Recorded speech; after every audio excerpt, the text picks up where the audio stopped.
مولویوں پر بھی اللہ ہدایت کا راستہ کھول دے اپنی تقریر کو خوبصورت بنانے کے لیے، اس میں اچھی سی اچھی چاشنی بھرنے کے لیے، جو کہیں لکھا پڑھا دیکھ لیا، تحقیق کیے بغیر بیان کر دیا، تاکہ میں بیان کروں، نیچے سے سبحان اللہ کا نعرہ آئے، بڑا مزہ آئے۔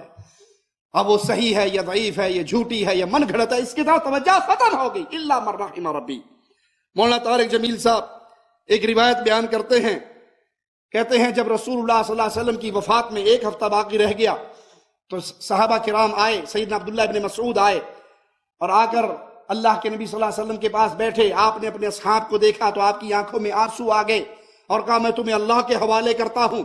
سیدنا ابن مسعود نے فرمایا اے اللہ کے نبی، یہ تو الوداعی گفتگو لگ رہی ہے، لگتا ہے اب آپ ہم سے جدا ہونے والے ہیں، آپ ہمیں اپنے کفن دفن غسل کے بارے میں حکم جاری فرمائیں۔ فرمایا میرا غسل میرے اہل بیت دیں گے۔ کہا کفن کون دے گا؟ کہا کفن بھی میرے اہل بیت دیں گے۔ کہا جنازہ کون پڑھائے گا؟ کہا جب غسل اور کفن سے فارغ ہو جاؤ تو حجرہ عائشہ میں سے تم سارے نکل جانا، مجھے اکیلے یہیں پر چھوڑ دینا، سب سے پہلے میرا جنازہ اللہ پڑھے گا۔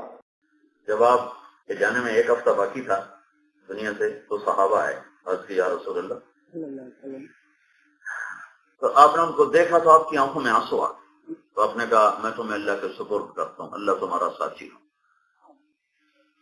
تو عبداللہ بن مسعود نے پوچھا کہ یا رسول اللہ یہ تو باتیں رخصتی کی ہیں، جیسے جانے کا وقت قریب آ چکا ہے، تو آپ کو غسل کون دے گا؟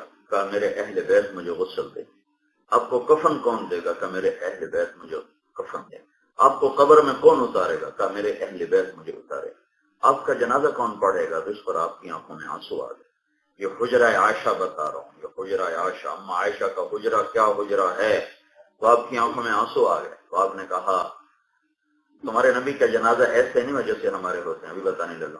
تو آپ نے کہا جب تم مجھے غسل دے دینا تو تم سارے باہر نکل جانا، سب سے پہلے اللہ میرا جنازہ پڑھے گا۔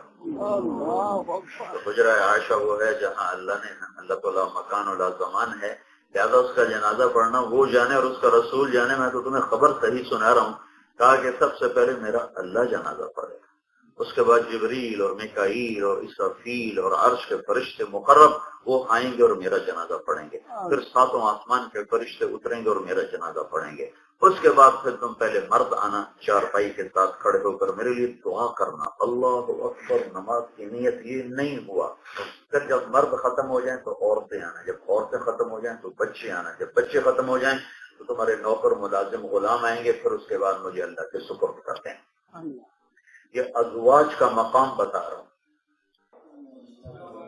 انا للہ و انا الیہ راجعون، انا للہ و انا الیہ راجعون، انا للہ و انا الیہ راجعون۔ بھائی یہ کہاں ہے؟ اس کی حقیقت کیا ہے؟ اس کی اصل کیا ہے؟ یہ من گھڑت جھوٹی روایت ہے۔ لا حول ولا قوة الا باللہ، انا للہ و انا الیہ راجعون۔ پھر اس کے بعد فرشتے پڑھیں گے، پھر اس کے بعد صحابہ تم آنا، پھر عورتیں آئیں گی، پھر بچے آئیں گے۔ کیا یہ رسول اللہ صلی اللہ علیہ وسلم کا فرمان ہے یا آپ کی طرف منسوب جھوٹ اور من گھڑت ہے جو لوگوں نے تلاش کے آپ کے ذمہ لگا دیا؟